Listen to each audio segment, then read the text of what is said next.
तो आदम दर्शक मित्रों, आप देख रहे हैं स्टार न्यूज नेटवर्क और मैं विजयकांत। सूरत महानगर पालिका के दो रूप देखने को कतारगाम क्षेत्र में कागज के बड़े बड़े सिरे खड़े किए।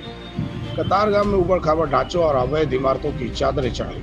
शहर के मॉल बाजार दुकान सील कर दी, लेकिन अवैध रूप से बनाए गए लेटर सेट के खिलाफ कोई कार्रवाई अभी तक नहीं। जिम्मेदारी एसएमसी के अधिकारियों की बनती है। सदस्यों और सहकारी समितियों के खिलाफ विभागीय जांच की मांग की जाए। वार्ड नंबर 7 के सह पार्षद शादव किशोर भाई रुपैया ने मांग उठाई। एसएमसी कमिश्नर और पुलिस कमिश्नर से यह मांग की गई। अंधाधुंध सीलिंग करने वालों पर गुस्सा की गई। आगे की जानकारी के लिए बने रहे, देखते रहे स्टार न्यूज नेटवर्क। जय हिंद, जय भारत।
નમસ્કાર મિત્રો, જય શ્રી કૃષ્ણ. હું ડૉક્ટર કિશોર રૂપારેલી, સુરત મહાનગરપાલિકા નગર સેવક, વોર્ડ નંબર 7.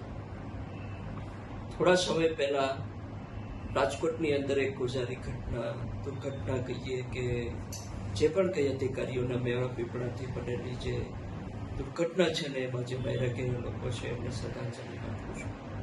પરંતુ આજની તારીખમાં પણ આ પ્રોબ્લેમ અધિકારીઓના હિસાબે જે તે વિસ્તારના સંલગ્ન કોર્પોરેટરશ્રીઓ, ધારાસભ્યશ્રીઓ કે અન્ય કોઈ આગેવાન મિત્રો કે બિલ્ડરોના હિસાબે આ તકલીફો જે છે એ હજુ ચાલુ જ છે.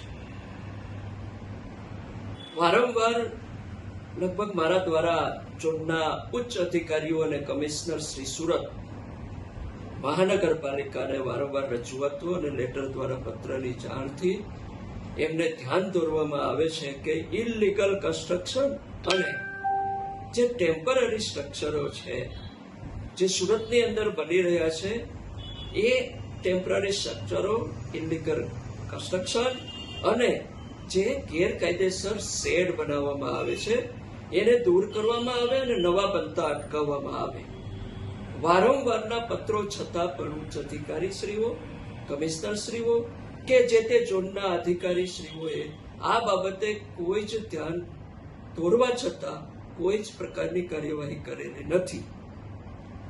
વાત કરું તો અમારા જે કતારગામ વિસ્તારની અંદર લગભગ ઘણા વર્ષોથી આ બાબતનો પ્રશ્ન લગભગ ચર્ચાઈ રહ્યો છે કે આ વિસ્તારની અંદર વધારેમાં વધારે ઇલીગલ કન્સ્ટ્રક્શન અને ઇલીગલ ડોમ અને ઇલીગલ આ ટેમ્પરરી સ્ટ્રક્ચરો બનાવવામાં આવેલા છે. એમાં ઘણા બધા નાના ઘરના લોકો એટલે કે મધ્યમ વર્ગથી ગરીબ વર્ગના લોકો વધારે ખર્ચ ન થાય એના હિસાબે એક નાની એવી કોટડી બનાવી અને પોતાનો ધંધો અને બેરોજગારીને દૂર કરી અને રોજગારી પોતાના પરિવાર માટે રોજગારી મેળવવા માટેની કોશિશ કરતા હોય છે. પરંતુ સાથે સાથે દુઃખની વાત એ છે કે ઘણા બધા લોકો આની પાછળ પુષ્કળ પ્રમાણમાં કમાણી કરવા માટેના ડોમ મોટા મોટા બનાવી અને રાજકીય પીઠબળના હિસાબે અધિકારીશ્રીઓના મેળાપીપળાની સાથે સાથે આ કાર્ય કરતા રહ્યા છે. હવે જ્યારે પણ દબાણ આવે છે કે આવી દુર્ઘટનાઓ બને છે ત્યારે આ નાના અને મધ્યમ વર્ગના લોકોને હેરાન કરવામાં આવે છે. પરંતુ જે મેળાપીપળાવાળા ધારાસભ્ય, કોર્પોરેટરશ્રી, બિલ્ડરો અને મોટા મોટા અધિકારીઓની સાઠગાંઠના હિસાબે એમના જે બનાવેલા જે ડોમ હોય, એમની જે પરમિશનથી, પરવાનગીથી બનાવવામાં જે ડોમ હોય છે એને કોઈ હલાવી શકતું બી નથી. તો આ એકને ગોળ અને એકને ખોળની જે નીતિ છે એ કોર્પોરેશનની અંદર, સુરત મહાનગરપાલિકાની અંદર વર્ષોથી ચાલી આવી છે, જે આજની તારીખમાં પણ એ પૂર્ણ થઈ શકી નથી. હજુ પણ ડોમ બને જ છે, હજુ પણ ડોમ જે વર્ષોથી છે ત્યાંના ત્યાં છે અને મહિને લાખો રૂપિયાની કમાણી આ ધારાસભ્ય, કોર્પોરેટરશ્રી કે બિલ્ડરો એ અધિકારીઓના મેળાપીપળાની અંદર આ ચાલી રહ્યું છે કામકાજ. હાલમાં જ મેં કલેક્ટરશ્રી, માનનીય કલેક્ટરશ્રી, માનનીય પોલીસ કમિશનરશ્રી અને તાજેતરમાં માનનીય મહાનગરપાલિકાના કમિશનરશ્રીને પણ એક ટીપી 25ની અંદર જે વર્ષોથી જે ઇલીગલ કન્સ્ટ્રક્શન જે ચાલી આવ્યું છે અને ડોમ જે બનાવી અને એમાં મોટા પાયેથી કામકાજ કરવામાં આવી રહ્યું છે એ બાબતે મેં અરજી કરેલી છે અને એમને કહ્યું છે કે આની પાછળ જે મોટા પ્લોટો પડેલા છે એમાં લાખો રૂપિયાના જે ડોમ કોની પરમિશનથી અને કોના મેળાપીપળાની અંદર આ બનાવવામાં આવે એની તપાસ થાય અને જે પણ કોઈ આમાં અધિકારીઓ જવાબદાર હોય, જે પણ કોઈ આમાં ધારાસભ્ય જવાબદાર હોય, જે પણ કોઈ કોર્પોરેટર શ્રી આમાં જવાબદાર હોય કે જે પણ કોઈ બિલ્ડર જવાબદાર હોય કે કોઈ આગેવાન જવાબદાર હોય, એમની ઉપર કાયદેસરની કાર્યવાહી કરવામાં આવે અને આ જે લોકો આમાં સંડોવાયેલા હોય એમની ખરેખર ખાતાકીય તપાસ થાય અને આ જે કોર્પોરેટર શ્રીઓ અને પ્રતિનિધિઓ છે કે પછી ધારાસભ્ય છે કે બિલ્ડરો છે એમની આવકની પણ તપાસ કરવામાં આવે અને 2 નંબરી આવક એમની તપાસ કરી એમને જે તે અનુરૂપ નિયમ મુજબ એમની ઉપર કાયદેસરની કાર્યવાહી કરવામાં આવી મારી વિનંતી છે. જય હિન્દ, જય ભારત.